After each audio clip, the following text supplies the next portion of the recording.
नमस्कार, आप देख रहे हैं लोकतंत्र। मैं हूं आपके साथ अक्षय। उत्तर प्रदेश का विधानसभा चुनाव अपने अंतिम दौर में पहुंच चुका है। 7 में से 5 चरणों का मतदान संपन्न हो चुका है। महज 2 चरणों का मतदान होना बाकी है। पूर्वांचल की 89 सीटों पर अभी वोट पड़ने हैं। सवाल इस बात को लेकर उठ रहे हैं कि चुनाव के आखिरी दौर के आते आते नेता क्या थक चुके हैं? क्या चुनाव के आखिरी चरणों में मुद्दों ने दम तोड़ दिया है? नेताओं के पास कहने के लिए अब कुछ नया नहीं बचा है। दरअसल ये सवाल हम इसलिए उठा रहे हैं क्योंकि रैलियों के दौरान नेताओं के भाषण में जनहित के मुद्दे लगभग ना के बराबर ही सुनाई दे रहे हैं। भाषण में नेता या तो छींटाकशी करते नजर आते हैं या फिर भीड़ का मनोरंजन करते हैं। सवाल गंभीर है कि पूर्वांचल के तमाम इलाके पिछले 70 साल से विकास की बात जो रहे हैं। यहाँ के लोग सड़क, स्वास्थ्य व्यवस्था, उद्योग धंधे और खेती किसानी की बदहाली से जुड़े मुद्दों से आज भी संघर्ष करने को मजबूर हैं, जिन्हें हमारे माननीय प्रमुखता से उठा सकते हैं। हालात को कैसे बदला जा सकता है, इसका भरोसा दे सकते हैं, लेकिन अफसोस हमारे माननीय ज्यादातर आरोप प्रत्यारोप में ही उलझ कर रह जाते हैं। जन सरोकार से जुड़े मुद्दों के प्रति उनकी जो गंभीरता होनी चाहिए, वो गंभीरता नजर नहीं आती। इन परिस्थितियों में आखिर बदलाव की उम्मीद कैसे की जा सकती है? विकासी मुख्य एजेंडा है राजनीतिक दलों का, ये कल्पना आखिर कैसे की जा सकती है? आज लोकतंत्र में हम इसी पर बात करें।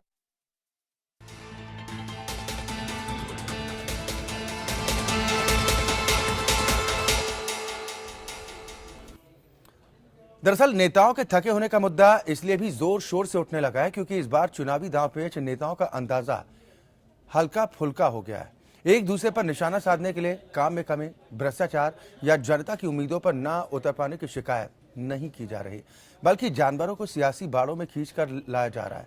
नेताओं के इस अंदाज को देखकर सवाल उठने लगा कि क्या जनता के मुद्दे से हमारे नेता मुंह मोड़ बैठे हैं या फिर इतना थक चुके हैं कि अब उनके पास नया कुछ नहीं बचा। यूपी विधानसभा चुनाव में मतदान का दौर अब अपने आखिरी हिस्से में पहुंच चुका है। 7 दौर के मतदान में से 5 खत्म हो चुके हैं और अब बाकी हैं बस 2 दौर, जिनमें पूर्वांचल की 89 सीटों पर वोट पड़ेंगे। 11 फरवरी को पश्चिमी यूपी से शुरू हुआ मतदान पूर्वांचल तक पहुंचते पहुंचते थकान के रंग में नजर आ रहा है। इसका पता चल रहा है रैलियों में तमाम पार्टियों के नेताओं के भाषण में, जहां अब वो जनहित के मुद्दों की बात न के बराबर कर रहे हैं। वो नजर आ रहे हैं तो एक दूसरे पर छींटाकशी या फिर भीड़ का मनोरंजन करते हुए। पिछले 70 साल से पूर्वांचल में विकास की बयार बहने का इंतजार है। यहाँ पर सड़क, स्वास्थ्य, उद्योग धंधे और खेती की बदहाली जैसे कई बड़े मुद्दे हैं, जिन्हें नेता गंभीरता के साथ उठा सकते हैं। इलाके की हालत को कैसे बदल सकते हैं, इसका भरोसा दे सकते हैं। लेकिन यहाँ भी प्रचार में मुद्दे वही रह गए जो शुरुआती दौर में थे। जैसे मुख्यमंत्री अखिलेश यादव या तो नोटबंदी के लिए प्रधानमंत्री को घेरते नजर आ रहे हैं या फिर बीएसपी और बीजेपी की साठगांठ का जिक्र करते दिख रहे हैं। बताइए, 3 साल हो गए इनकी सरकार में। कहने को कहा कि हम अच्छे दिन लाएंगे। यहाँ तो गर्मी भी देख ली, बरसात भी देख ली, आज कोहरा भी देख लिया। बताओ अच्छे दिन कहाँ देखे किसी ने? बताओ। अब कह रहे हैं कि हमें बुआ न कहो, लेकिन हम बुआ से सावधान करने आए हैं आपको। ये हमारी बुआ कभी भी रक्षाबंधन मना सकती है बीजेपी के साथ। अपनी ज्यादातर रैलियों में बीएसपी सुप्रीमो मायावती ने नोटबंदी के लिए प्रधानमंत्री मोदी और जंगल राज का आरोप लगाकर मुख्यमंत्री अखिलेश यादव पर वार किए।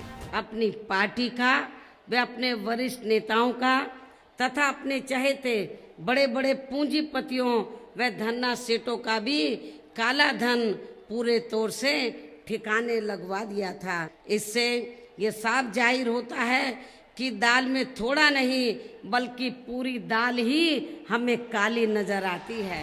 प्रधानमंत्री नरेंद्र मोदी कानून व्यवस्था का मुद्दा उठाकर मुख्यमंत्री अखिलेश यादव पर हमलावर रहे। साथ ही कांग्रेस से गठबंधन के लिए सपा को कटघरे में खड़ा करते दिखे। आपके परिवार में इतनी महिलाओं को आपने नेता बनाया है, उसके बावजूद भी क्या कारण है कि उत्तर प्रदेश की मां बेटी सलामत नहीं है? कांग्रेस ने तो पूरे देश को डुबाया भाइयों, पूरे देश को डुबाया, और वो भी डूब गए। ये अखिलेश जी इतने डरे हुए हैं कि जो मले उसको गले लगा लेते हैं, वरना कोई डूबती नाव में पैर रखता है क्या? डूबती नाव में कोई पैर रखता है क्या? कांग्रेस उपाध्यक्ष राहुल गांधी के जुबानी निशाने पर लगातार प्रधानमंत्री ही बने रहे। हाँ, उनके भाषण में गौर करने वाली बात ये रही कि गठबंधन के साथ ही अखिलेश से अलग जाकर उन्होंने मायावती पर वार से परहेज किया, जिसके सियासी मायने भी निकाले जा रहे हैं। मायावती जी की मैं पर्सनली रिस्पेक्ट करता हूं। जैसे मैं मायावती जी की रिस्पेक्ट करता हूं, वैसे मैं कांशीराम जी की रिस्पेक्ट करता हूं। बीएसपी ने भी यूपी में सरकार चलाई, उन्होंने गलतियां की, मगर मेरा पर्सनल रिस्पेक्ट मायावती जी के लिए बिल्कुल इंटैक्ट है। आखिरी दौर तक आते आते प्रचार गधों से लेकर पाइनएप्पल जूस और नारियल पानी के विवाद तक जा पहुंचा। सवाल है, क्या लंबे चले चुनावी दौर में नेता इतने थक चुके हैं कि वो जरूरी मुद्दे उठाने के लायक नहीं बचे? थके नेताओं पर अब जनता क्या जनादेश देगी? Bureau report, APN.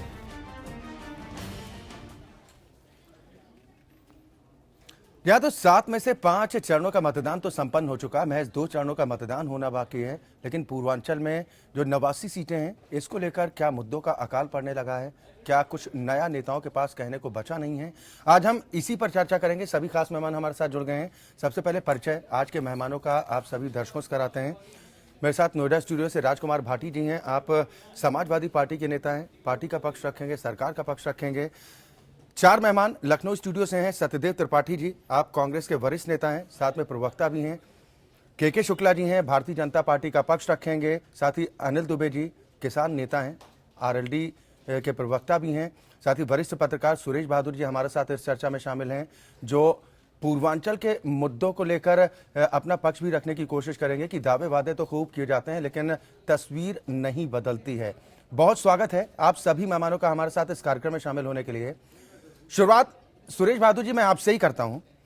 चुनाव अपने अंतिम दौर में जैसे जैसे बढ़ता जा रहा है, कुछ बचा नहीं है क्या नेताओं के पास कुछ कहने के लिए, या फिर मुद्दों की कमी नजर आती है आपको?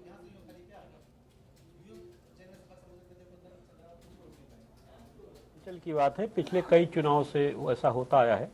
पूर्वांचल तक पहुंचते पहुंचते राजनीतिक दलों के जो विकास के मुद्दे जो के दावे होते हैं वो गौड़ हो जाते हैं। जब शुरुआती दौर शुरू होता है, चुनाव शुरुआत होती है, तो सभी राजनीतिक दल विकास की बात करते हैं, लेकिन उसके बाद जैसे जैसे चुनाव बढ़ता जाता है, विकास की बातें हवा हवाई हो जाती हैं। और जो पूर्वांचल तो इसका बहुत पहले से शिकार होता रहा है। पूर्वांचल की हमेशा पूर्वांचल का मतदाता ठगा गया है, पूर्वांचल की उपेक्षा हुई है। अकेले स्वर्गीय वीर बहादुर सिंह एकमात्र ऐसे पूर्वांचल के नेता थे जिनकी देखरेख में या जिनके मुख्यमंत्रित्व काल में पूर्वांचल कुछ विकास की तरफ अग्रसर हुआ था, विकास की देखा देखी हुई थी। और मैं यहां कहना आश्चर्योक्त नहीं होगी, अगर 89 की बात छोड़ दिया जाए, कांग्रेस की बात छोड़ दिया जाए, तो उसके बाद जो भी सरकारें 89 के बाद आई हैं, उसने सिर्फ विकास को हवा हवाई, पूर्वांचल को हवा हवाई नारे दिखाए हैं और हवा हवाई बातें की हैं। और जहां तक इंफ्रास्ट्रक्चर की बात है, पूर्वांचल में कहीं भी इंफ्रास्ट्रक्चर डेवलप नहीं किया गया है आज भी। लेकिन हाँ, राजनीतिक दलों ने पूर्वांचल की नब्ज जरूर पकड़ ली है। वो जानते हैं कि पूर्वांचल तक पहुंचते पहुंचते धर्म और संप्रदाय की राजनीति हावी हो जाती है और राजनीतिक दल उसी धर्म और संप्रदाय की राजनीति पर करने लगते हैं, और एक बार फिर पूर्वांचल का मतदाता इसी में ठगा जाता है। ऐसा इस बार भी हो रहा है। अब जहां तक आते आते आप देखिए, बात शमशान की, बात कब्रिस्तान की, बात धार्मिक स्थलों की, और बात धार्मिक स्थल तक पहुंच गई है। और आधार्मिक आधार पर और जातिगत आधार पर वहां राजनीतिक दल मतों का बंटवारा करने में लगे हैं। यही पूर्वांचल का दुर्भाग्य है, पूर्वांचल की ही ट्रेजेडी है। बिल्कुल, इसीलिए आज हम इस बहस को भी लेकर आए हैं। सत्यदेव त्रिपाठी जी काफी सीनियर लीडर हैं, उत्तर प्रदेश की राजनीति को उन्होंने काफी गंभीरता के साथ लिया भी है। लेकिन पूर्वांचल की अगर सत्यदेव जी बात की जाए, तो क्या ये जो थकावट का दौर कहा जा रहा है कि अपने अंतिम दौर में चुनाव भी है, नेता भी थक चुके हैं, या फिर मुद्दों का अभाव आपको नजर आता है कि कुछ नया बचा नहीं है? अक्षय जी, सुरेश बहादुर सिंह जी ने जो भी बात रखी है उसमें कुछ तथ्य बहुत महत्वपूर्ण हैं जी, मैं उन्हें दोहराना नहीं चाहता। उत्तर प्रदेश में 1989 के बाद लगातार जाति और धर्म की राजनीति अंतिम दौर में चलती रही जी, और उसका दुष्परिणाम निश्चित तौर पर पूर्वांचल के सरोकारों को भुगतना पड़ता है। इसमें किसी को कोई परहेज नहीं होना चाहिए और कोई दुराव नहीं होना चाहिए। निश्चित तौर पर वहां पहुंचते पहुंचते चुनाव में अब देखिए कोई भी दल, मुख्यमंत्री जी तो कम से कम अपने काम गिनाते हैं कि हमने ये किया, ये किया, ये किया। और लोकतंत्र में आप अच्छी तरह जानते हैं कि जो सरकार में होता है उसे अपने काम से बोलना चाहिए और वो काम के जरिए हमारा गठबंधन बोलने की कोशिश कर रहा है कि हमने ये किया और भविष्य में अगर आप हमें फिर सत्ता सौंपते हैं तो हम 10 पॉइंट प्रोग्राम पर फिर से इस प्रदेश को आगे बढ़ाएंगे। लेकिन भारतीय जनता पार्टी जो लगभग 3 साल से केंद्र में है, इनके बड़े विज्ञापनों को मैंने देखा अक्षय जी। किसान के नाम पर केवल एक वाक्य लिखा गया है और वो भी गोरखपुर की फर्टिलाइजर फैक्ट्री। लेकिन वो फर्टिलाइजर फैक्ट्री आज तक अक्षय जी शिलान्यास जो भी हो गया हो, लेकिन आज तक वो कहीं भी उत्पादन के लिए अभी नहीं चल पाई है। तो इनके पास काम नहीं है और यही कारण है। मैं आपको 1 मिनट पे पिछला इतिहास बता देता हूं। भारतीय जनता पार्टी के मुख्यमंत्री श्री कल्याण सिंह पूर्ण बहुमत के साथ इस प्रदेश के नेता बने थे और उस समय भी इनको इन 89 सीटों में मात्र 26 सीटें अक्षय जी मिली थी, क्योंकि धार्मिक मुद्दों पर जनता का पेट नहीं भरता है। स्मशान और कब्रिस्तान और इससे पूर्वांचल के नौजवान जो बंबई भाग के जाते हैं उन्हें काम नहीं मिलता। इसलिए जनता के सरोकारों से ये नेता पता नहीं क्यों कतरा रहे हैं। कम से कम मुख्यमंत्री तो अपने काम गिना रहे हैं और ये बता रहे हैं कि हम क्या क्या करेंगे, बाकी कोई कुछ नहीं कह रहा। ठीक है के शुक्ला जी, जो बातें सत्यदेव त्रिपाठी जी की तरफ से भी कही गई हैं, साथ ही एक सवाल मैं और जोड़ना चाहूंगा। अब सत्यदेव त्रिपाठी जी इस बात का भरोसा दे रहे हैं कि अगर गठबंधन की सरकार बन जाती है, लोग भरोसा करते हैं, तो हम प्रयास करेंगे कि यहां की सूरत बदले। कम से कम लोग क्यों भरोसा करेंगे? समाजवादी पार्टी पर भरोसा पिछले 5 साल किया, जैसा सुरेश बहादुर जी भी कह रहे हैं कि सरकारें कोई भी आई गई, लेकिन पूर्वांचल को लेकर कुछ गंभीरता नजर नहीं आई। विकास के पैमाने वहां पर तो कम से कम फेल साबित हुए हैं। तो बीजेपी के पास ऐसा क्या कुछ है? अक्षय जी, कैसे लोग भरोसा करेंगे सर? हाँ अक्षय जी, भरोसे का एक आधार है जी। श्री सुरेश बहादुर सिंह जी ने कहा कि वीर बहादुर सिंह ने विकास की स्थिति की। सर वो 89 का दौर था, उसके बाद से कई सरकारें आई और कई बार गईं, और गठबंधन में कितने मजबूत आप लोग होंगे सरकार में सर, कि हर बात, हर फैसला कोई जरूरी तो नहीं होगा ना कि जो आप कहेंगे अखिलेश जी वो बात मानेंगे भी। के शुक्ला जी? नहीं अक्षय जी, हमारा 10 पॉइंट प्रोग्राम है।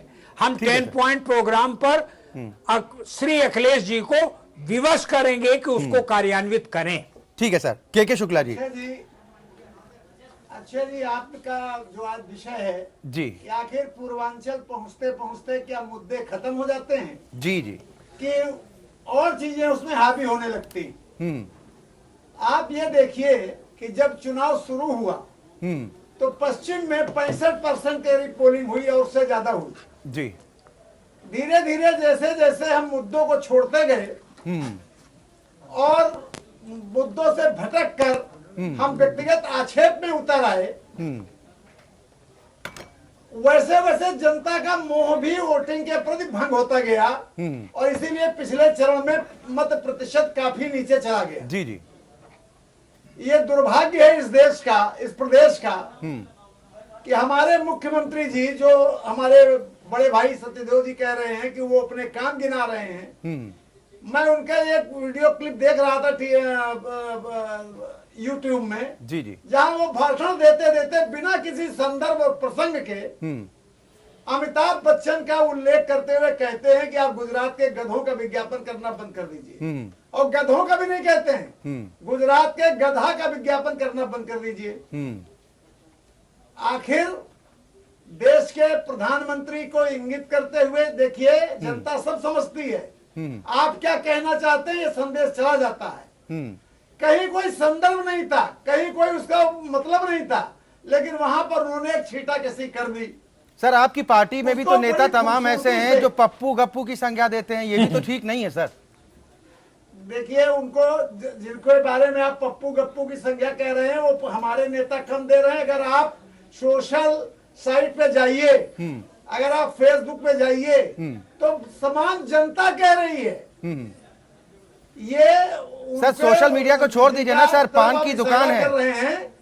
सर, उसकी ऑथेंटिसिटी कितनी मानी जाए? सोशल मीडिया पर कोई कुछ भी लिख सकता है, उसको सच तो नहीं माना जा सकता ना सर। सोशल मीडिया आज हमारे समाज का एक दर्पण बन चुका है। आप कहीं भी किसी को देखिए पूरी तरह नहीं। वो व्हाट्सएप में बिजी रहेगा, वो फेसबुक में बिजी रहेगा। सर आपस में प्रामाणिकता है सर, खत्म के होता शुक्ला जा जी, रहा है। प्रामाणिकता और है लोग क्या अपनी राय कि उसमें सोशल दे मीडिया रहे पर जो हैं। बातें आती हैं अपनी 100% राय उनमें उसमें दे रहे सत्यता हैं, होती है? प्रभावी ढंग से दे रहे हैं। शुक्ला जी, मुझे इस बात की हमारे जानकारी दे मतलब दीजिए। ये कि जो ये शब्द जिनके तरफ आपने इशारा किया पप्पू वगैरह का शब्द, ये सर, ये हम नहीं कर रहे हैं। का देन है सर, ये हम और नहीं कर रहे उनके हैं, नाम से इसका बड़ा ब्लेम हमें मत पॉपुलर हो दीजिए। गया। नहीं, मैं आपको नहीं कह रहा हूं, मैं कह रहा हूं सोशल मीडिया में है और बहुत पॉपुलर शब्द है उनके लिए, और उस शब्द का उल्लेख किया जा सकता है, किया गया होगा। जहां तक अभी सचदेव जी ने कहा शमशान कब्रिस्तान पे आ जी। गए, और हमारे पत्रकार बंधु जी ने भी कहा, तो भाइयों मैं जहां तक समझ पाया हूं मेरे मित्रों, जी, ये एक मुद्दा है प्रदेश के लिए। शमशान और कब्रिस्तान एक मुद्दा बना है, इसको आप नजरअंदाज नहीं कर सकते। ये हमारा मुद्दा, मुझे पूरा नहीं घटना याद है, शायद सचदेव जी को मालूम होगा। नहीं शुक्ला जी, मध्य प्रदेश में यहाँ पर कांग्रेस की एक सरकार सवाल में- जरूर आपसे करूंगा, उसके बाद बाकी मेहमानों के पास भी जाना है। चुनावों के दौरान ही ये मुद्दा क्यों याद आता है? ये समस्या आज की तो नहीं है, अगर आपको समस्या लगती है। ये मैं आपको बता रहा हूं, ये मुद्दे पहले भी रहते हैं जी। चुनाव के मौके पर जब भाषण दिए जाते हैं उस समय इन मुद्दों के ऊपर जनता की भावनाओं को और जनता की ध्यान आकर्षण करना जरूरी होता है। आखिर हम ताकि वोट हासिल हो सांप्रदायिकता के पाए। आधार पर निर्णय क्यों करती है सरकारें? ठीक है। सरकारें सांप्रदायिकता के आधार पर निर्णय क्यों करती हैं? वो मुसलमान और हिंदुओं के भेद में भेद क्यों करती हैं? वो सर, सबके लिए ये जिम्मेदारी तो कम से अपनी कम एक आप नीति सभी बनाती है। राजनीतिक दलों को ले लेनी चाहिए। इसका ठीकरा दूसरे पर तो नहीं फोड़ा जाना बिल्कुल लेनी चाहिए, क्योंकि सभी जिम्मेदार इसके लिए राजनीतिक दल है। हिंदू और ठीक है सर, मैं मुस्लिम आऊंगा के आपके आधार पास। पर नहीं। जी, ये आऊंगा। कहना शुक्ला जी, मैं एक आपके देश पास के आऊंगा। प्रधानमंत्री का ये अनिल कहना दुबे कि जी, सारे संसाधनों पर मुस्लिम का हक है, ठीक ये है सर। देश के लिए दुर्भाग्यपूर्ण बात। ठीक है सर। अनिल दुबे जी, आपकी पार्टी पश्चिमी उत्तर प्रदेश में खासा प्रभाव रखती है और किसानों को लेकर खासतौर पर आप लोग अपनी आवाज को बुलंद करते रहे हैं। पश्चिमी उत्तर प्रदेश के किसान अगर पूर्वांचल के किसानों की तुलना अगर की जाए तो थोड़े सुखी जरूर नजर आ सकते हैं, लेकिन समस्याएं पश्चिमी उत्तर प्रदेश में भी खूब हैं। लेकिन पूर्वांचल का हाल तो बेहाल है सर। वहां के लोगों को लेकर क्यों राजनीतिक दलों की तरफ से कोई निष्कर्ष नहीं निकाला जाता कि कम से कम आप बात तो अपनी रख सकते हैं कि अगर हम सत्ता में आते हैं तो हम ऐसा ऐसा काम करेंगे ताकि इस तरह से खेती में कम से कम बढ़ोतरी हो पाए, उपज बढ़े, किसानों की हालत सुधरे, बेरोजगारी दूर हो, शिक्षा की व्यवस्थाएं ठीक हों, स्वास्थ्य व्यवस्थाएं ठीक हों। इस पर तो बात नहीं हो रही है, सिर्फ आरोप प्रत्यारोप।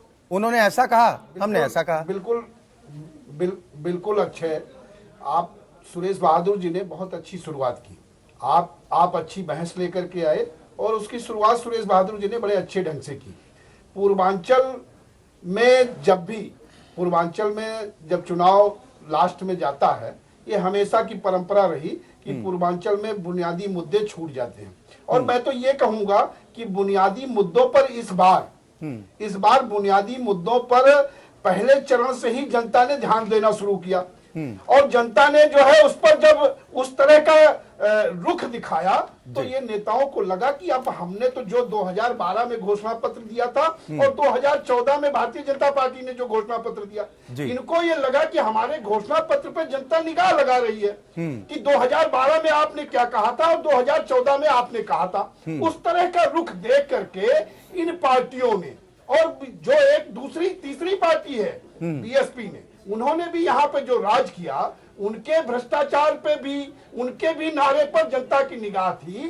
और जब उस निगाह को, जनता के रुख को ताड़ करके इन दलों ने बिल्कुल बुनियादी मुद्दों से ध्यान हटाने के लिए गधे पर आ गए, गैंडे पर आ गए, बैल पर आ गए, बहस पर आ गए, एक दूसरे पर इस तरह के शब्दों का, संसदीय मर्यादाओं का भी ध्यान नहीं रखा, उस पर आ गए कि कहीं बुनियादी मुद्दे पर बात ना हो, जनता हमारी कमियों पर ध्यान न दे। पूर्वांचल में लोग जापानी इंसेफ्लाइटिस से मरते रहे, हर साल मर रहे हैं, सैकड़ों की संख्या रहा हर साल। और ये जो सरकारें तो इन्हीं की रही। उत्तर प्रदेश में 2007 में बहन जी की सरकार रही पूरे 5 साल, 2012 से समाजवादी पार्टी की सरकार रही, उसके पहले भारतीय जनता पार्टी सरकार में रही। तो सवाल ये है कि जब इन्हीं की सरकारें रही हैं तो ये पूर्वांचल में अगर मुद्दों पर बात करेंगे तो इनको बताना पड़ेगा कि हमने क्या किया, हमने पूर्वांचल के पिछड़ेपन के लिए क्या किया, पूर्वांचल के लोग उत्तर प्रदेश के बाहर रोजी रोजगार के लिए क्यों चलिए ठीक है, भाटी जी हमारे साथ है, राजकुमार भाटी जी से इसका जवाब लेते हैं, क्योंकि इनकी भी सरकार को 5 साल का वक्त तकरीबन तो अब पूरा होने को है। 11 तारीख के बाद नई सरकार बननी है। अब किसके सिर पर ताज होता है ये तो जनता का फैसला होगा जो 11 मार्च को आएगा। लेकिन राजकुमार भाटी जी, अगर अखिलेश यादव साथ में आपके गठबंधन के सहयोगी अगर ये शोर कर रहे हैं कि काम बोलता है उत्तर प्रदेश में, तो ये काम पूर्वांचल में क्यों नहीं बोल रहा है? पूर्वांचल में भी बोल रहा है। पूर्वांचल के लिए पहले भी काम हुआ है और हमारे घोषणा पत्र में भी बहुत बड़ी घोषणा, जो इंफ्रास्ट्रक्चर का मुद्दा अभी सुरेश बहादुर जी ने उठाया, लखनऊ को नेपाल बॉर्डर से जोड़ने के लिए ग्रीन एक्सप्रेसवे की घोषणा हमारे घोषणा पत्र में है। गोरखपुर से दिल्ली का रास्ता 10 घंटे का रह जाएगा। ये इससे बड़ा इंफ्रास्ट्रक्चर क्या तैयार किया जाएगा? लेकिन के शुक्ला जी ने जो एक प्रश्न उठाया, मैं उस पर जरूर टिप्पणी करना चाहूंगा। आपने कहा कि अखिलेश जी ने बिना संदर्भ के गधों का जिक्र शुरू कर दिया। बिना संदर्भ का नहीं हुआ था। अगर आप पूरा भाषण सुना, आपने एक पंक्ति सुनी होगी जो टीवी पर बार बार चली। मोदी जी ने उठाया मुद्दा। मोदी जी ने कहा कि अखिलेश सरकार मेट्रो के प्रचार पे पैसे खर्च कर रही है। तो अखिलेश जी ने उस संदर्भ में कहा कि हमारे पास मेट्रो है, हमने मेट्रो बनाई है, तो हम मेट्रो पे पैसा खर्च करेंगे। आप गधों के प्रचार पे पैसा खर्च कर रहे हैं। और उन्होंने फिर ये कहा कि मैं सदी के महानायक से कहूंगा कि वो गुजरात के गधों का प्रचार ना करें।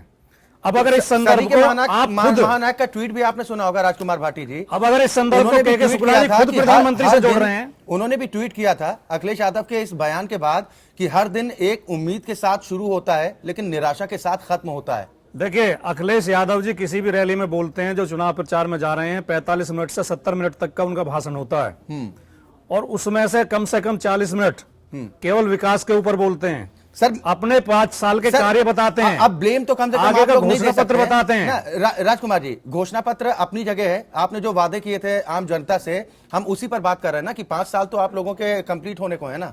पूर्वांचल में ये बताइए कि आज कितनी जो चीनी मिलें हैं वो चल रही हैं? हमने जो चुनाव में वादे किए थे, अगर आपके पास समय हो तो मैं एक एक गिनवा देता हूं। बहुत सारे वादे, लगभग पूरे 90% वादे पूरे हुए हैं। सर वादे नहीं, कितने पूरे किए ये बता दीजिए। लेकिन मैं एक बात कहना चाहूंगा, ये चुनाव अखिलेश यादव और नरेंद्र मोदी के बीच में है, क्योंकि बीजेपी के पास कोई मुख्यमंत्री के लिए चेहरा है नहीं। नरेंद्र मोदी जी उत्तर प्रदेश में चुनाव प्रचार कर रहे हैं, नरेंद्र मोदी जी के चेहरे पर वोट मांगे जा रहे हैं, उनके नाम से चुनाव लड़ा जा रहा है। तो इससे घबराहट है क्या? तो नरेंद्र मोदी जी को अपने भाषण में अपनी किसी उपलब्धि का भी जिक्र करना चाहिए कि 3 साल के अंदर उन्होंने अपना कौन सा घोषणा पत्र का वादा पूरा किया। क्या 15-15 लाख रुपए खातों में आ गए? क्या गंगा की सफाई हो गई? क्या मास्क के निर्यात पर प्रतिबंध लग गया? क्या काला धन वापस आ गया विदेश से? क्या रुपए का अवमूल्यन खत्म हो गया? क्या पाकिस्तान बॉर्डर पर शांति हो गई? यही तो हम कह रहे हैं कि क्या आपने अंतिम दौर में जब चुनाव पहुंचता है तो क्या मुद्दों का अभाव हो जाता है? हम अपनी उपलब्धि बताते हैं, हम अपनी उपलब्धि बताते हैं। क्या किया सर? सरकार में आप थे, हम अपनी उपलब्धि बताते हैं। है ना जनता के सामने। हमने कानून व्यवस्था के मुद्दे पे, का मतदान वो भी पूर्वांचल में। अक्षय जी, सर आंकड़ों पर बात कीजिए। आंकड़ों में बात करता हूं। सर जो काम हुआ है वो बता दीजिए, पूर्वांचल के लिए हमने ये काम किया हमारी सरकार। अक्षय जी, मैं आंकड़ों के साथ बताता हूं जी। हमने कानून व्यवस्था के मुद्दे पर जितना कार्य किया किसी प्रदेश में भारतवर्ष में नहीं हुआ। एनसीआरबी के आंकड़े, हमने बिजली, एनसीआरबी के आंकड़े में 27वें नंबर पर उत्तर प्रदेश है अपराध में। अपराध की दर जो है, महिलाओं के खिलाफ अत्याचार, महिलाओं के प्रति अत्याचार सबसे ज्यादा राजस्थान में। एनसीआरबी के आंकड़ों के साथ बोल रहा हूं, जिम्मेदारी के साथ। डकैती सबसे ज्यादा मध्य प्रदेश में। गुजरात में यूपी से ज्यादा क्राइम है। गुंडागर्दी, ये देखिए, सुनिए, होता क्या है गुंडागर्दी। और क्या होती है? ये अपराधी तो गुंडागर्दी होता है। सर सत्ता में शामिल लोग गुंडागर्दी पर, ये जो भारतीय जनता पार्टी और आरएसएस के राजकुमार भाटी जी, अगर सत्ता पक्ष के लोग ही इस तरह की मनमानी, सर आपके पार्टी के जो मुखिया जो रहे थे, आप संरक्षक आप कह रहे हैं, उन्होंने खुले मन से बार बार कहा ये गुंडागर्दी बंद कर दीजिए, जमीनों पर कब्जे बंद कर लीजिए। जमीन पर काम करने को कहा था, जमीन पर कब्जा करने को नहीं कहा था। गलत कहा क्या? अगर एक नेता ये चिंता व्यक्त करता है वही तो हम भी कह रहे हैं। गुंडागर्दी कितना भी आदर्श समाज हो, कितना भी आदर्श समाज हो, थोड़ी बहुत होती है, उसे रोकने की अगर चिंता है हमारे नेता में तो गलत क्या है? वो नेता कह रहे हैं गुंडागर्दी रुकनी चाहिए, अपराध रुकने चाहिए। सुरेश बहादुर जी तो गलत क्या कह रहे हैं? सुरेश बहादुर जी, आप तो ग्राउंड लेवल पर हैं, आप सारी जगहों की परिस्थितियां देख रहे हैं। अपने कार्यकर्ताओं से कह रहे हैं ये करना बंद कर दीजिए आप। ठीक है शुक्ला जी, मैं आपके पास आऊंगा। सुरेश बहादुर जी, सबसे ज्यादा गुंडागर्दी आरएसएस के कार्यकर्ता करते हैं, शुक्ला जी आरएसएस वाले करते हैं। अरे सर, आपके हाथ में कानून का डंडा है, आप लोग सरकार में 4 डंडे लगाइए, बंद कीजिए। राजकुमार भाटी जी, मंत्री आप बनाते हो, संपर्क में नहीं रहे। राजकुमार भाटी जी, ऐसे लोगों को सबसे ज्यादा अपराधियों को टिकट आपकी पार्टी ने दिए हैं। सर जेल क्यों नहीं भेजते हैं ऐसे लोगों को? अगर वो आरएसएस से जुड़ा हो, किसी भी संगठन से जुड़ा हो, बिल्कुल। संजीव कानून बालियान तो सबके लिए बराबर है ना सर। संजीव बालियान, संगीत सोम के खिलाफ, राणा के खिलाफ मुकदमे दर्ज हैं। इन्होंने मंत्री बनाया है, वाइस रहने की सुरक्षा दी है, उन्हें जो टिकट दिए हैं। मुकदमा तो आप ही की सरकार ने दर्ज किया है। अच्छा, अब सरकार आ गई, वो पीड़ितों की तरफ से। ठीक है सुरेश बहादुर जी, तरफ से मुकदमे सर, दर्ज है। माहौल को गर्म करने से कोई फायदा नहीं है सर। हम इसीलिए बात कर रहे हैं कि पूर्वांचल के हितों की भी बात कर लीजिए सर। आरोप प्रत्यारोप की तो खूब बात हो ही रही है। सुरेश बहादुर जी, जो अभी राजकुमार भाटी साहब कह रहे हैं कि काम बोलता है, पूर्वांचल के लिए भी हमने खूब काम किया है, कुछ जमीनी हकीकत आपको दिखाई दे रही है? हमने पड़ताल की है, पूर्वांचल के तमाम जिला अस्पताल ऐसे हैं जहां पर जांच की व्यवस्थाएं नहीं है। कहां काम बोलता है सर? अक्षय जी, एक पब्लिक परसेप्शन होता है और पब्लिक परसेप्शन बहुत महत्वपूर्ण होता है। 1996 में उत्तर प्रदेश के मुख्यमंत्री बने थे कल्याण सिंह जी, जिनके साथ मंत्रिमंडल में प्रदेश का कोई ऐसा अपराधी बाहुबली माफिया नहीं था जो मंत्रिमंडल में शामिल नहीं था। लेकिन उसके बावजूद उत्तर प्रदेश में यह परसेप्शन है कि कल्याण सिंह से ज्यादा हनक वाला, धमक वाला और अपराध की खिलाफत करने वाला मुख्यमंत्री नहीं हुआ जी।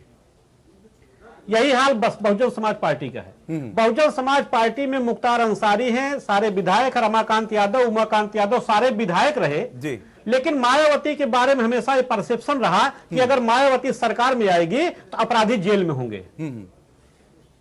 और क्षमा करेंगे भाटी जी, उत्तर प्रदेश में समाजवादी पार्टी जैसे आती है, एक पब्लिक परसेप्शन आ जाता है, गुंडों की सरकार आ गई।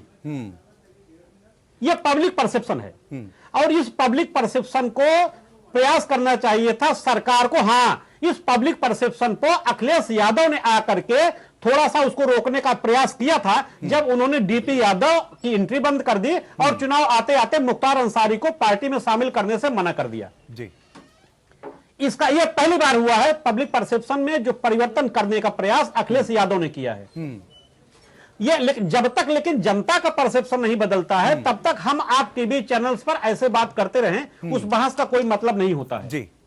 और जहां तक कोरे विकास की बात होती है, आप जानते हैं पूर्वी उत्तर पूर्वांचल में आप चले जाइए, ये जो इंसेफ्लाइटिस की समस्या आज से नहीं है, या गोरखपुर का खाद कारखाना आज का नहीं है। मुझे याद है 1985 में स्वर्गीय पीवी नरसिम्हा राव जी गए थे गोरखपुर कारखाने के उद्घाटन के लिए, उसको फिर से रिलॉन्च किया जाए, फिर शुरुआत किया जाए। खैर उसके बाद उनकी सरकार, और उस कारखाने की याद अब चुनाव के दौरान 2016 में भारतीय जनता पार्टी या किसी सरकार को आई है। अब चाहे वहां एम्स की स्थापना हो, चाहे खाद कारखाने की स्थापना हो, अब वो 2016 में हुआ। तो अब सोच लीजिए 15, 16, 31 वर्षों के बीच उत्तर प्रदेश में विकास की गति पूर्वांचल में कहां रही और कैसे रही, इसका अंदाजा हम आप खुद लगा सकते हैं।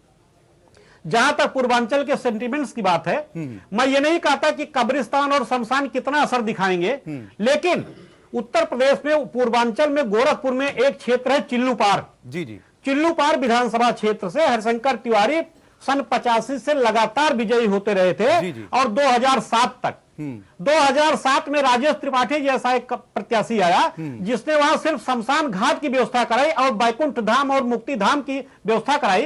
और उस बैकुंठ धाम मुक्ति धाम के दल पर न वो सिर्फ 2007 में चुनाव जीता, 2012 में चुनाव जीता और वो धराशायी कर दिया उसने हरिशंकर तिवारी जैसे बाहुबली नेता, माफिया नेता और प्रतिष्ठित नेता को। और आज वही राजेश त्रिपाठी जिन्होंने राजनीति में परिपाटी की शुरुआत की थी कि इस तरह के आपराधिक प्रवृत्ति के लोग भी राजनीतिक दलों में आते, शुरुआती दौर था वो। नहीं, शुरुआती दौर तो वहां की स्वर्गीय वीरेंद्र प्रताप शाही ने जो 1980 में चुनाव जीत करके आए थे जी।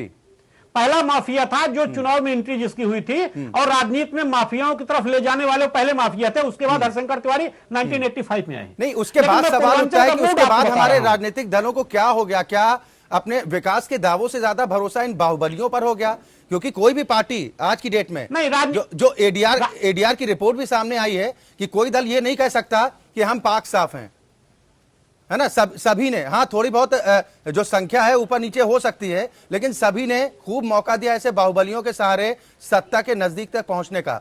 सर आप सभी मेहमान बने रहिए, एक ब्रेक के लिए हम यहां पर रुक रहे हैं, लेकिन ब्रेक के बाद जब वापस आएंगे तो आरोप प्रत्यारोप की बात नहीं करेंगे। क्या विजन होना चाहिए, क्या बातें होनी चाहिए पूर्वांचल के लोगों के लिए, वहां की समस्याओं के लिए, और क्या विजन है इन सभी राजनीतिक दलों के पास, अगर सत्ता में वो आते हैं तो कैसे वहां की तस्वीर और तकदीर को बदलने का काम करेंगे, इस पर बातचीत करेंगे। एक ब्रेक के लिए रुक रहे हैं, सभी खास मेहमान बने।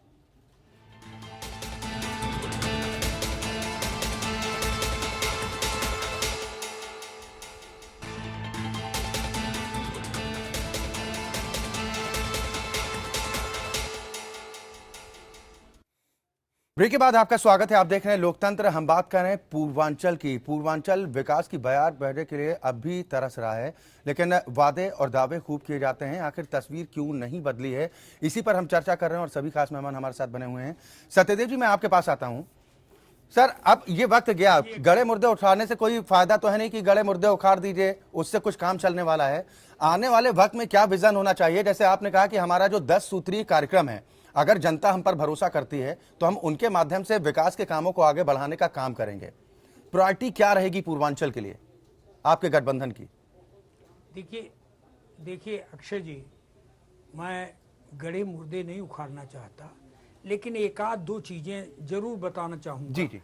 पूर्वांचल की जितनी सिंचाई बनारस, गाजीपुर इस समय, इस सबके सिंचाई मंत्री श्री कमलापति त्रिपाठी और मुख्यमंत्री श्री कमलापति त्रिपाठी के समय की। वीर बहादुर सिंह जी ने भी वहां योगदान किया और नारायण दत्त तिवारी ने गेडा बनाया, गोरखपुर डेवलपमेंट अथॉरिटी के लिए, जो आज डिफंट पड़ा हुआ है। हमारी सारी प्राथमिकताएं ये हैं, वहां एम्स बने, इंसेफ्लाइटिस के लिए वहां बड़े अस्पताल और ऐसी व्यवस्था बने, ये जो मानवीय त्रासदी है उसे पूरी तरह रोका जाए, लोगों को काम मिले। और काम के लिए ये जरूरी है कि जितना पूर्वांचल का छोटा छोटा धंधा है, उद्योग है, उसे फिर से रिवाइव किया जाए।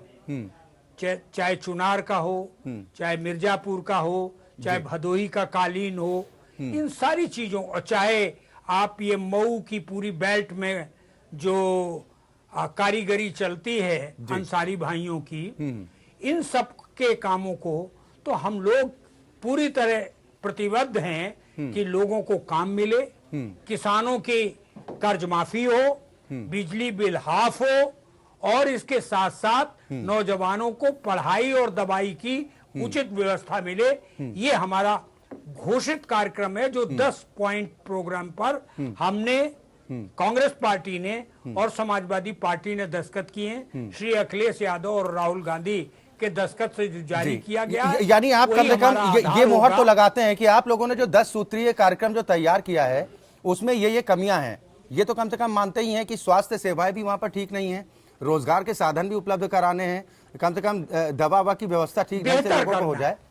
ये राजकुमार भाटी जी, देखिए अक्षय जी, मैं किसी पे भी आरोप लगाना नहीं चाहता जी, सीधे सीधे मैं क्या करूंगा इस बात को मैंने आप नहीं सर, अच्छी बात है, विजन होना चाहिए, उसी विजन की बात कर रहे हैं। इसके बाद के शुक्ला जी से भी समझेंगे कि उनकी पार्टी की प्रायोरिटी क्या होगी। लेकिन राजकुमार भाटी जी, सवाल तो खड़ा ही होता है ना कि अगर इन चीजों पर काम होना है, 10 सूत्रीय कार्यक्रम भी तय है ना, गठबंधन में भी आप हैं, अगर सरकार आ जाती है तो काम वही करने हैं जो पिछली बार वादे आप लोगों ने किए थे, तो ये तो छल हुआ ना। नहीं, पिछली बार जो वादे किए थे वो वादे पूरे हो गए। इस बार का जो घोषणा पत्र है उसमें, हमारे घोषणा पत्र में भी कुछ कार्यक्रम है पूर्वांचल के लिए, और कांग्रेस के साथ मिलकर भी 10 सूत्रीय कार्यक्रम घोषित किया है। इसमें कोई संदेह नहीं है कि पूर्वांचल हमारा प्रदेश का पिछड़ा क्षेत्र है और उस पर विशेष ध्यान दिया जाना चाहिए। लेकिन ऐसा भी नहीं है कि सरकार ने उसे इग्नोर किया है या 5 साल में कार्य नहीं हुए। 5 साल में जो काम हुए हैं, किसानों को अगर फ्री पानी दिया गया सिंचाई के लिए, तो ऐसा तो है नहीं पूर्वांचल में नहीं सर दिया पैसा नहीं मिला अभी किसानों का? नहीं, किसान को जो सिंचाई बिल्कुल फ्री कर दी है। सिंचाई सर का कोई पैसा जरूरी ना। कौन सा पैसा? सर गन्ना किसानों का बकाया आज तक भी है। गन्ना किसानों पे भी देखिए, गन्ना किसान अगर चीनी उद्योग संकट में है तो वो केंद्र सरकार की गलत नीतियों के कारण है।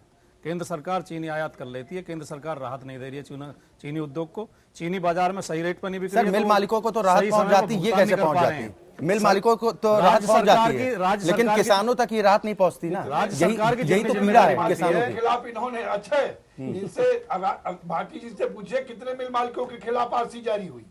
जी भाटी जी क्या पूछा? कितने मिल आरसी कितने लोगों के खिलाफ जारी की? नहीं, कई मिलों के भुगतान भी हो गए। हमारे पश्चिम में तो 2 मिलें बची हैं जिनका भुगतान बकाया है, दबाव भी बनाया गया है। सर हम यहाँ पर मिल मालिकों की चिंता उनकी भी होनी चाहिए, उनके साथ भी अन्याय नहीं होना चाहिए, लेकिन यहाँ पर प्राथमिकता तो किसानों की होनी चाहिए ना, कि पहले उनको फायदा पहुंचाइए जो आत्महत्या करने को मजबूर हो रहे हैं। बिल्कुल बिल्कुल, किसानों को सबसे ज्यादा राहत किसान और मजदूर के लिए होनी चाहिए। और कम से कम 5 साल के कार्यकाल में उत्तर प्रदेश में समाजवादी पार्टी के शासन में किसानों को सबसे ज्यादा राहत दी गई है। ठीक है, के शुक्ला जी मैं आपके पास आता हूं, है ना? फिर हम वही कह रहे हैं कि पिछली बातें अगर विसार दी जाए तो वो ज्यादा बेहतर होता है। आप लोगों का क्या एजेंडा होगा? फर्टिलाइजर देखिए उसका शिलान्यास हुआ, सन एम्स की भी नींव रखी गई थी, लेकिन उसके बाद कितनी ईंटें लगाई गई ये भी अब तक सामने नहीं आया है। इसके अलावा आप लोगों के पास क्या क्या मुद्दे हैं? एम्स भी बनेगा, और जैसा अभी बता रहे थे सत्यदेव जी या हमारे पत्रकार बंधु ने कहा था कि वो जो कारपोरेशन खुला है खाद वाला कारखाना जी, वो भी बड़ी गति से चालू होगा। लेकिन सर कितना वक्त लगेगा? शुक्ला जी, लोग तो यही जान रहे हैं, लोग बड़े उत्साहित थे जिस वक्त प्रधानमंत्री जी पहुंचे थे, मैं भी वहां पर गया था। आप ये बताइए कब उद्घाटन हुआ है, उसका शिलान्यास कब हुआ है? वादे पूरे कर, अरे सब वादे पूरे किए गए जो हम लोगों ने किए। अब देखिए अभी अच्छे से कहा कि आप बात न करिए, उनमें बहुत से वादे हम लोगों ने पूरे किए। आज ही नोटबंदी पर, जिस पर आप सब बड़ा चिल्ला रहे हो, नोटबंदी का परिणाम आ गया है। जीडीपी बढ़ी, घटी नहीं, 7% पे शुक्ला जी, लेकिन ये कॉन्फिडेंस,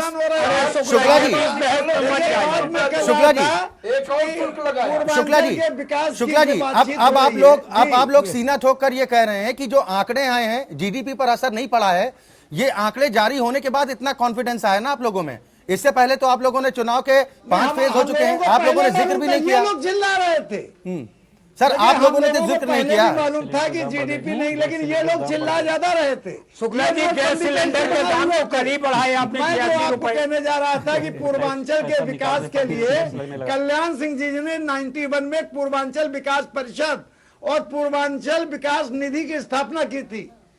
बाद में 93 में जब उनकी सरकार चली गई, और देखिए हुआ क्या नहीं, जब वो सरकार चली गई तो वो विकास परिषद खत्म कर दी गई। आने वाले समय में सबसे पहले पूर्वांचल, ठीक है अनिल जी, मैं आपके पास ही आ रहा हूँ। करना होगा। जी शुक्ला जी, अपनी बात पूरी कीजिए। सबसे पहले पूर्वांचल को माफिया राज से मुक्त करना होगा। बड़े बड़े माफियाओं को उनके उचित स्थान पे पहुंचाना होगा। सर ये उम्मीद कैसे करें? जेल शुक्ला जी, ये उम्मीद कैसे करें? आपकी पार्टी ने भी तमाम ऐसे बाहुबलियों को टिकट दिए हैं जो अपने इलाकों में और आसपास के इलाकों में अच्छा खासा रसूख रखते हैं। सबसे ज्यादा अपराधियों को टिकट बीजेपी ने दिए हैं। तो सर कैसे उम्मीद करेंगे कि दबाव बना पाएंगे? देखिए जैसे कि अभी आपके पत्रकार महोदय सुरेंद्र जी कह रहे थे कि एक धारणा होती है, भारतीय जनता पार्टी का जब मुख्यमंत्री होता है तो वो अपराधियों के प्रति, उनके अपराधों के प्रति कठोर निर्णय लेता है, और यही कारण है। सर कुछ एग्जाम्पल है क्या आपके पास? जब हमारी सरकार रही है, कुछ उदाहरण हो तो बता दीजिए, कम से कम लोगों को भी अच्छा लगे। कुछ उदाहरण हो तो बता दीजिए। एक नहीं, कई उदाहरण हैं। तो सर एक बता दीजिए ना। सर एक उदाहरण मांग रहा हूँ। अच्छा, मैं बता देता हूँ। कांग्रेस राज में सिया सुन्नी दंगा होता था, उस सिया सुन्नी दंगे को खत्म करने का काम कल्याण सिंह जी ने किया था। जब वो मुख्यमंत्री बने उसके बाद से आज तक सिया सुन्नी दंगा नहीं हुआ। सर दंगे थम गए क्या? उसमें जान तो लोगों की जाती है शुक्ला जी। 2013 भी भूले नहीं है मुजफ्फरनगर लोग। लेकिन उसको नियंत्रण करने की तो उस समय मुख्यमंत्री अखिलेश यादव थे। अरे शुक्ला जी, ठीक है सर, इन बातों में कुछ रखा नहीं है। सर इन बातों में कुछ रखा नहीं है। अनिल दुबे जी, क्या फोकस होना चाहिए? आप लोग तो किसानों की बात करते हैं ना, सबसे प्राथमिकता क्या सभी राजनीतिक दलों की ये नहीं होनी चाहिए कि अगर हम पावर में आते हैं तो किसानों के लिए हमें क्या चीज करनी चाहिए? कुछ ऐसी चीजें आपको नजर आती है जिससे किसानों की स्थिति में सुधार हो जाए? नहीं, बिल्कुल कुछ सुझाव दे दें आप। बिल्कुल होनी चाहिए। किसान के विकास की बात होनी चाहिए। आप केवल सिंचाई हम मुफ्त कर देंगे, लेकिन सिंचाई मुफ्त करने के साथ साथ जब बिजली आएगी तब तो सिंचाई आप मुफ्त करोगे। आप सर फिर तो राजकुमार भाटी जी कटघरे में खड़े हो जाएंगे उनकी सरकार। आप कहाँ? वो तो बिल्कुल कटघरे में है। मुख्यमंत्री तो कह रहे हैं कि कसम खाइए। केवल सिंचाई मुख्यमंत्री तो कसम खिला रहे हैं। काम नहीं चलेगा। सिंचाई के लिए बिजली नहीं थी, बिजली नहीं, सिंचाई कहां से दोगे? और सिंचाई नहरों से कितना किसान सिंचाई करता है? तो सवाल ये नहीं है पूर्वांचल बेहाल है, पूर्वांचल पिछड़ा है, और पूर्वांचल की हमदर्दी केवल समाजवादी पार्टी की बात नहीं कर रहा हूं, भारतीय जनता पार्टी की बात नहीं कर रहा हूं, बीएसपी भी हमदर्दी की बात करती थी। सर हम पिछले 70 साल की बात कर रहे हैं, हम पिछले 70 साल की बात कर रहे हैं। पूर्वांचल के लोगों के साथ अगर कुछ हुआ है तो वो सिर्फ अन्याय हुआ है। हम पिछले 70 साल की बात कर रहे हैं। बिल्कुल अन्याय हुआ, बिल्कुल अन्याय हुआ। पूर्वांचल पिछड़ा है, पूर्वांचल के लोग गरीब हैं, बाहर जाके बंबई, महाराष्ट्र और गुजरात में जाकर के नौकरी करते हैं। पूर्वांचल की ये सर बाहर भी पिटने की नौबत आती है। महाराष्ट्र का हाल छिपा है क्या? महाराष्ट्र का हाल छिपा है क्या? इनको शर्म आनी चाहिए। पूर्वांचल और बिहार के लोग रहने का अधिकार नहीं है, पूर्वांचल से वोट मांगने का अधिकार इनको नहीं है। सुरेश बहादुर जी, आज की मौजूदा स्थिति बात की जाए, जैसे अभी अनिल दुबे जी ने कहा कि किसी को वोट मांगने का अधिकार नहीं है, जनता क्या करे? उसके पास भी ऑप्शन वही गिने चुने तो हैं कि कभी बहुजन समाज पार्टी उस पर भरोसा कर लेते हैं, कभी समाजवादी पार्टी, चक्री तो वही है ना घूम फिर कर। किस पर यकीन करें? नहीं, अच्छा जी, मैं अनिल जी की बात से बिल्कुल सहमत हूं कि हम लोग आंकड़े नहीं देखे। हमने, सही बात है कि एक धार्मिक आधार पर या अपने राजनीतिक लाभ के लिए कैराना के पलायन की बात तो हमारे नेता कर गए, सारे लोग कर गए, लेकिन सचमुच पिछले कई वर्षों से देखा जाए तो आजमगढ़, गोरखपुर, महाराजगंज, बस्ती या जौनपुर के इतने लोग जाकर के दूसरे प्रदेशों में नौकरी तलाश कर रहे हैं। सचमुच एक तरह से पलायन ही कर रहे हैं। सचमुच पलायन उत्तर प्रदेश से, पूर्वी उत्तर प्रदेश से ही हो रहा है। कारण साफ है कि इतने वर्षों से आप देखते आइए, वादे तो बहुत किए गए, लेकिन आज तक कोई भी इंडस्ट्री उत्तर प्रदेश में, पूर्वांचल विकास निधि की स्थापना भले की गई, लेकिन उसका समुचित उपयोग नहीं किया गया। पूर्वांचल में कभी आज तक एक उद्योग नहीं लग पाया।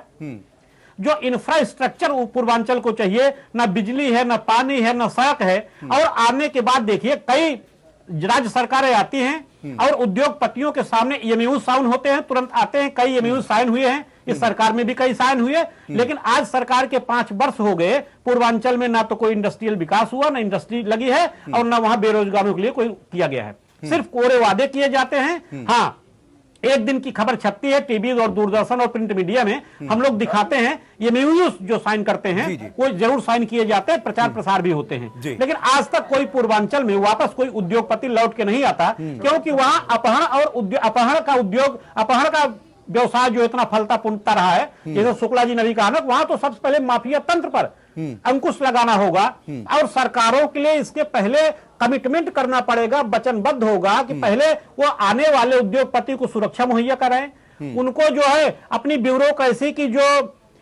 ब्यूरोक्रेसी का तरीका है उसको बदलना पड़ेगा। क्योंकि आते तो बड़े खुशी खुशी उद्योगपति हैं, लेकिन आने के बाद, एक बार आने के बाद फिर लौटते नहीं है। नहीं, एमओयू की बात तो आपने अच्छी की है। बहुत बड़ा मजाक है जी। और ये भी कहा जाता है कि फला इंडस्ट्री आया था, हमेशा मजाक वो तारीफ करके गया कि उत्तर प्रदेश में बड़ी संभावनाएं हैं, एमओयू में हस्ताक्षर भी खूब हो जाते हैं। राजकुमार भाटी जी, महाराष्ट्र भी तो शायद मुख्यमंत्री गए थे, तकरीबन 2,500 करोड़ के एमओयू हस्ताक्षर हुए थे, उनमें से कितना पैसा लगा और किस इलाके में लगा उत्तर प्रदेश का, कहां पर निवेश हुआ, पूर्वांचल के हिस्से में क्या आया? देखिए, पूर्वांचल के लिए तो मैं क्षमा के साथ कहूंगा कि मुझे जानकारी नहीं है हुआ या नहीं हुआ, लेकिन नोएडा में, ग्रेटर नोएडा में कई इंडस्ट्री उस एमओयू के आधार पर आई हैं।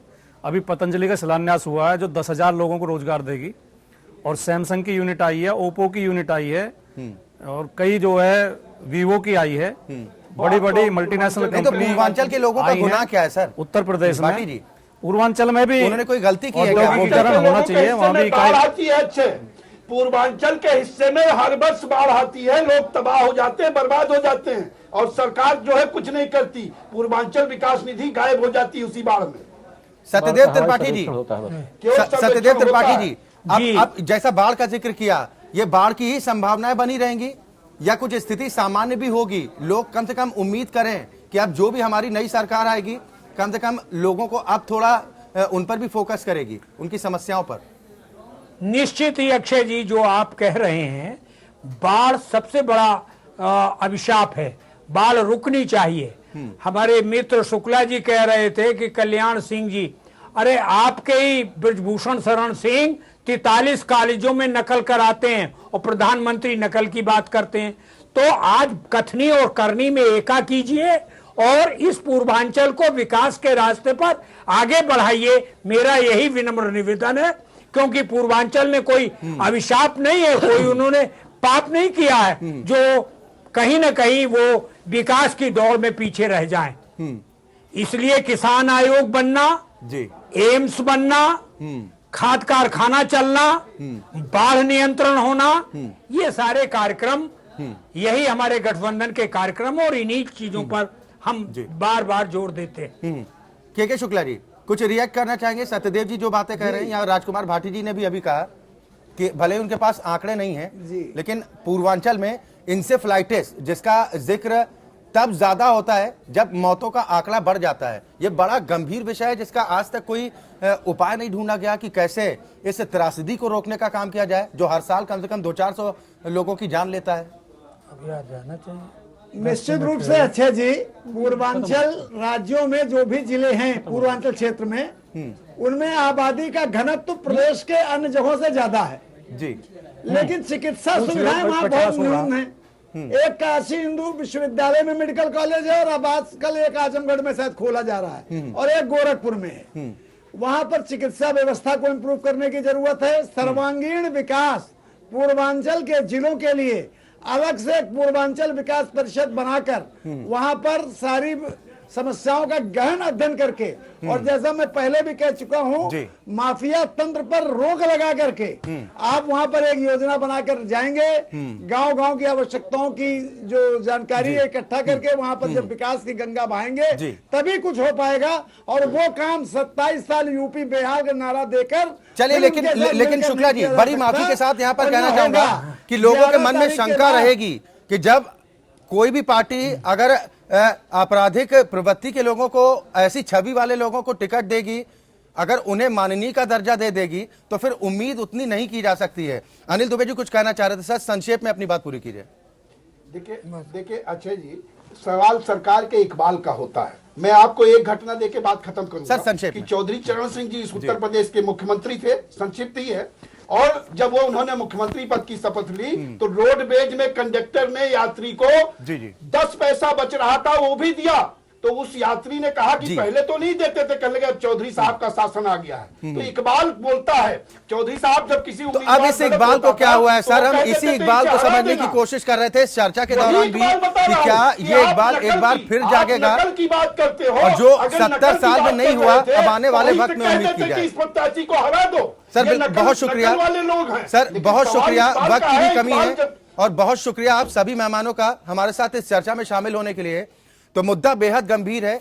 पूर्वांचल की बात हम कर रहे थे कि पूर्वांचल पिछले 70 साल से विकास की बाट जो रहा है, दावे खूब किए जाते हैं, वादे खूब किए जाते हैं, देखिए, लेकिन जब नतीजा देखने की कोशिश की जाती है तो जमीनी स्तर पर कुछ नजर नहीं आता।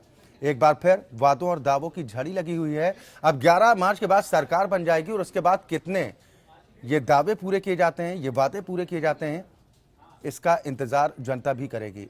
लोकतंत्र में आज के लिए बस इतना ही, लेकिन आगे बढ़ेंगे, नजर डालेंगे सुपरफास्ट खबरों पर।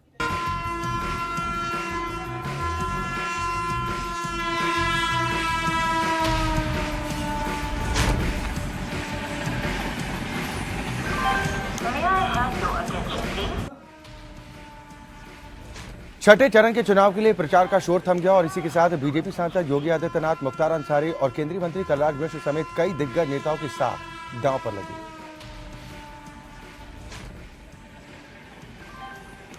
छठे चरण में नेपाल से सटे महाराजगंज और कुशीनगर के साथ साथ गोरखपुर, देवरिया, आजमगढ़, मऊ और बलिया जिलों की 49 सीटों पर आगामी 4 मार्च को मतदान होगा।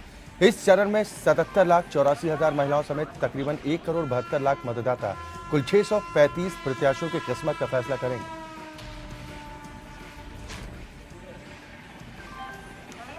चुनाव प्रचार के आखिरी दिन बीएसपी सुप्रीमो मायावती ने भदोही में चुनावी रैली को संबोधित किया। मायावती ने विपक्ष पर जमकर निशाना साधा। मायावती ने भदोही में चुनावी रैली को संबोधित किया।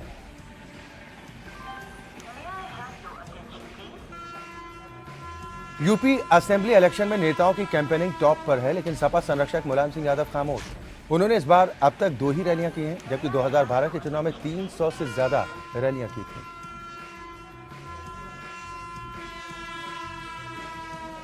यूपी में होने वाले छठे और 7वें चरण के मतदान से पहले बीजेपी ने चुनाव आयोग को एक चिट्ठी लिखी है, जिसमें आयोग से ये दरख्वास्त की गई कि वोटिंग के दौरान पोलिंग बूथों पर महिला पुलिसकर्मियों की तैनाती हो, ताकि बुर्का पहनी महिलाओं के वोटर आईडी की जांच की जा सके।